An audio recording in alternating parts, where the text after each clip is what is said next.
ईस्वी की। कब की गणना है? 1859 ईस्वी की इनलैंड इमिग्रेशन एक्ट। ये अंग्रेजी सरकार द्वारा पारित किया गया एक कानून था जो 1859 ईस्वी में पारित किया गया। इनलैंड, इन मीन्स में होता है, लैंड मीन्स जमीन, ये आप जानते ही हैं। इमिग्रेशन, इसको नाम दिया गया था इनलैंड इमिग्रेशन एक्ट। और इस एक्ट में था क्या, सोचने का विषय ये है।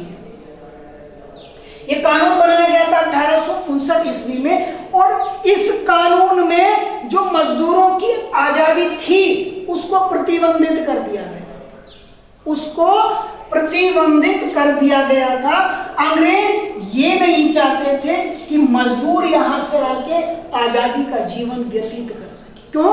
क्योंकि उनको पता था कि कार्य करना, जो श्रम करना है, जो मानव श्रम है, वो हम यूरोप से नहीं ला सकते, वो हम यूरोप से नहीं ला सकते। वो श्रम हमें यहीं से मिलेगा। और ज्यादा से ज्यादा लाभ कमाने के लिए 1859 ईस्वी में अंग्रेजी सरकार ने इनलैंड इमिग्रेशन एक्ट पारित किया। एक नंबर का क्वेश्चन यहां से बनेगा कि अंग्रेजी सरकार द्वारा इनलैंड इमिग्रेशन एक्ट कब पारित किया गया था? 1859 में। और आपसे यह भी मालूम किया जा सकता है कि इस एक्ट में था क्या, जो ये एक्ट, ये कानून बनाया गया था, इसमें था क्या, किस लिए बनाया गया था? बागानों में मजदूरों जो काम करते थे उनकी आजादी को प्रतिबंधित करने के लिए, समाप्त करने के लिए ये कानून बनाया गया था। इस कानून के विषय में ये बता रहा था मैं कि मजदूर जो काम करते थे इन बागानों में, जो मजदूर काम करते थे, यदि वो एक बार आ गए, कहां गए? इन बागानों में आ गए, तो फिर अपनी मर्जी से वो बाहर नहीं जा सकते। वो उन बागानों की चार दीवारी में कैद होकर रह जाते थे। ये था इनलैंड इमिग्रेशन एक्ट।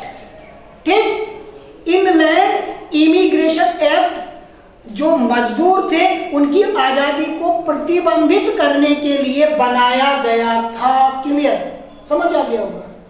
मजदूर एक बार यदि बागान मजदूर के रूप में यहां आ गया तो फिर उसकी चार दीवारी, उसकी सीमा ही उसका घर थी। उसी के अंदर, जिस तरह से पंछी किसी पिंजरे में पाल दिया जाता है तो वो पिंजरा, उसकी सीमा, बस उसी के अंदर उसको रहना पड़ता है। ऐसी ही जिंदगी थी इस एक्ट के द्वारा बागानों में काम करने वाले मजदूरों की। जैसे कुएं में गिरा हुआ कोई मेंढक कुएं की चार दीवारों के अंदर ही रहता, उसको बाहर की दुनिया से कोई लेना देना नहीं होता। पिंजरे में बंद कोई पशु पक्षी का जीवन उस पिंजरे के अंदर तक सीमित हो जाता है, बाहर उसे कुछ नहीं लेना देना होता। ऐसी ही जिंदगी थी इस एक्ट से, इस कानून से बागानों में काम करने वाले मजदूरों की। अब आप समझ गए होंगे कि ये कानून क्यों बनाया गया था और इस कानून में क्या प्रावधान था। कानून क्यों बनाया गया था? मजदूरों की आजादी को समाप्त करने के लिए, नियंत्रित करने के लिए, और इससे अंग्रेज ज्यादा से ज्यादा लाभ कमा देना चाहते थे। क्योंकि मजदूर अगर 24 आवर्स उन बागानों में रहेगा तो वहां समय की कोई स्थिति नहीं। आप 2 घंटे 4 घंटे नहीं, बल्कि उससे 20 घंटे कार्य लिए, और जब 20 घंटे काम लेंगे तो उत्पादन ज्यादा होगा, और उत्पादन ज्यादा होगा तो वो ज्यादा लाभ अर्जित करेंगे। अब इसमें मैंने आप लोगों को बताया कि इस एक्ट के द्वारा कार्य करने वाले मजदूर अपनी इच्छा से बागों से बाहर नहीं जा सकते। लेकिन जब असहयोग आंदोलन शुरू हुआ तो मजदूरों ने अपने अधिकारों के, जो अपने अधिकारी थे, उनकी बातों की अवहेलना करके वहां से बाहर निकलना शुरू कर दिया। उन्होंने सोचा कि गांधी जी ने असहयोग आंदोलन चलाया है और अब इस आंदोलन से हम लोगों को स्वराज की प्राप्ति हो जाएगी। उसी समय उन लोगों के बीच एक बात चली कि गांधी जी ने ये निश्चित कर दिया है कि जो लोग इन बागानों में काम करते हैं मजदूरों के रूप में, उनको उनके गांव में कृषि करने के लिए भूमि दी जाएगी। उन्हें लगा कि ये असहयोग आंदोलन जो सदियों से, जो कई वर्षों से हमारी आजादी को रोके हुए है, आज बाहर निकलने का अवसर, हमें मौका मिल रहा है आज इस कानून से बाहर निकलने। तो जो मजदूर वहां काम करते थे, उन्होंने बागानों से बाहर निकलना शुरू कर दिया। लेकिन दुर्भाग्य देखिए, समय देखिए, असहयोग आंदोलन के कारण रेल और जो स्टीमर, जो जलयान चलते थे, वहां भी हड़ताल थी। अब वो लोग बागानों से तो निकल के आ गए, लेकिन अपने गांव, अपने घर नहीं जा सके। और उनको पुलिस ने पकड़कर उनके साथ बहुत सारा उत्पीड़न किया, उनको मारपीट की गई, उनकी पिटाई की गई, उनको बहुत शारीरिक दंड दिया गया। और ये यहां स्वराज के जो असहयोग का सपना लेकिन लोग बाहर निकले थे, वो सपना ही रह गया। लेकिन अंग्रेजी सरकार के विरुद्ध जनता में असंतोष पनपने लगा। कुछ समय के लिए इस असंतोष को दबा दिया गया, लेकिन आने वाले समय में यह असंतोष बढ़ता ही चला। तो असहयोग आंदोलन इन 3 क्षेत्रों में आपको देखने को मिलता है, शहरी क्षेत्रों में, ग्रामीण क्षेत्रों में और बागानों में। शहरी क्षेत्रों में मध्यम वर्ग के लोगों ने किया, तो जो शिक्षित वर्ग था, गांवों में छोटे किसानों ने किया था, और बागानों में मजदूरों ने किया। ठीक, इस बागानों में मजदूर से आपको ये छोटा क्वेश्चन बहुत इंपॉर्टेंट है कि इमिग्रेशन एक्ट क्या है, या इनलैंड इमिग्रेशन एक्ट से आप क्या समझते हैं। आप लिख सकते हैं कि ये एक्ट अंग्रेजी सरकार द्वारा 1859 ईस्वी में पारित किया गया था। इस एक्ट का उद्देश्य अंग्रेजों के द्वारा बागानों के मजदूरों की आजादी को प्रतिबंधित करना था और ज्यादा से ज्यादा लाभ कमाना, क्योंकि बागानों में व्यापारिक फसलों का उत्पादन किया जाता है और यूरोप के बाजारों में इनकी बहुत मांग थी। और यदि मजदूर 24 के 24 घंटे इस बाग में रहेगा तो उससे उत्पादन बढ़ेगा, और उत्पादन बढ़ते ही अंग्रेजी सरकार को लाभ होना शुरू हो जाएगा। इस लाभ को ध्यान में रखकर इन्होंने इनकी आजादी को प्रतिबंधित कर दिया। आपकी किताब में साइड में बॉक्स में एक छोटी सी घटना दी गई है, वो मैं पढ़ के आपको उसके विषय में स्पष्ट करूंगा। घटना है 1928 ईस्वी। 1928 ईस्वी में सरदार वल्लभ भाई पटेल ने गुजरात के बारडोली तालुका में किसान आंदोलन का नेतृत्व किया, जो भू राजस्व को बढ़ाने के खिलाफ था, और यह बारडोली सत्याग्रह के नाम से जाना जाता है। बारडोली सत्याग्रह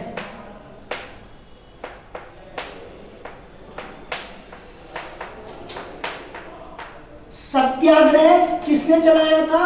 सरदार वल्लभ भाई पटेल ने।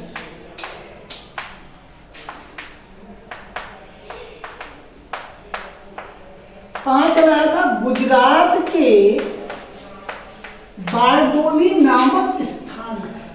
इस स्थान से शुरुआत की गई थी सत्याग्रह की। तो इस सत्याग्रह के नाम, इस स्थान के नाम पर ही सत्याग्रह की पहचान होती है। 1928 ईस्वी में चलाया, क्यों चलाया गया था?